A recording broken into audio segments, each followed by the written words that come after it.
স্টাইলের আওয়াজগুলো আসে না। হালকা শোনাটা অন করো। নমস্কার, সবাই কেমন আছেন? রিতার লাইফস্টাইলে সবাইকে স্বাগত জানাই আবার একটা ভিডিওতে। আজকে সারাদিন কোনো ভিডিও করিনি, কিন্তু আমাকে তো আপনাদের সাথে যোগাযোগ রাখতে হবে। প্রত্যেক দিন তো আমার বন্ধুদের জন্য আমাকে ভিডিও দিতেই হয়।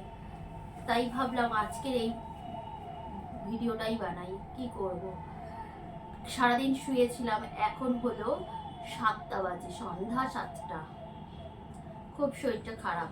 ছেলের পরশুদিন দিয়ে পরীক্ষা, মানে বৃহস্পতিবার দিয়ে পরীক্ষা, 19 তারিখ।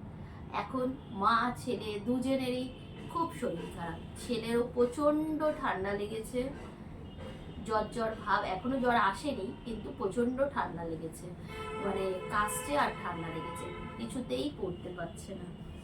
আমারও তাই, আমার তো সাথে গলা ব্যথা করছে, মাথা ব্যথা করছে, কিন্তু কিছু করার নেই। বর তো সকালবেলা চলে যায়, রাতের বেলা আসে, তাহলে ওষুধটা কে এনে দেবে? নিজেকেই গিয়ে আনতে হলো।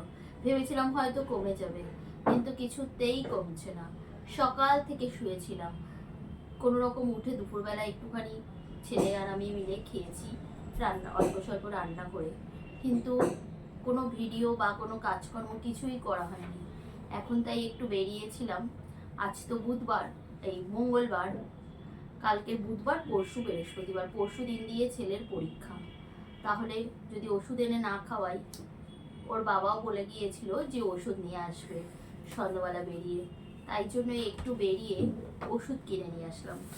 কত ওষুধ কিনে নিয়ে আসছি বন্ধুরা, এই ভিডিওটা না করলেও হতো, সবাই বলবে ওষুধ দেখাচ্ছে, কিন্তু কিছু করার নেই, প্রত্যেক দিন তো কিছু না কিছু ভিডিও পোস্ট করি, তাই ভাবলাম আজকের এগুলো পোস্ট করি। আর কিছু মানে ভিডিও তো বাড়াইনি, আমার প্রত্যেক দিনের যা কাজ কর্ম সব কিছুই তো আপনাদের সাথে শেয়ার করি, তাই আজকের এই ছোট্ট ভিডিওটাই আপনাদের সাথে শেয়ার করছি। এই দেখুন কত ওষুধ কিনে নিয়ে এসেছি, মা ছেলে দুজনের। এই যে এতগুলো ওষুধ দিয়েছে, বলেছে এগুলো খাও, দেখবে ঠিক রাতের মধ্যেই কমে যাবে। কাল যদি শরীর ভালো থাকে সকাল থেকেই ভিডিওটা করব, আজকের তবে এইটুকুই থাকলো। কালকে আবার যদি ভালো হই সকাল থেকেই ভিডিও শুরু করব। তবে রাখি, যারা আমার ভিডিও প্রতিদিন দেখেন আশা করব তারা আমার পাশে থাকবেন, আর নতুন বন্ধুরা যদি আমার ভিডিও ভালো লাগে অবশ্যই আমার চ্যানেলটাকে সাবস্ক্রাইব করে একটা মিষ্টি কমেন্ট রেখে যাবেন।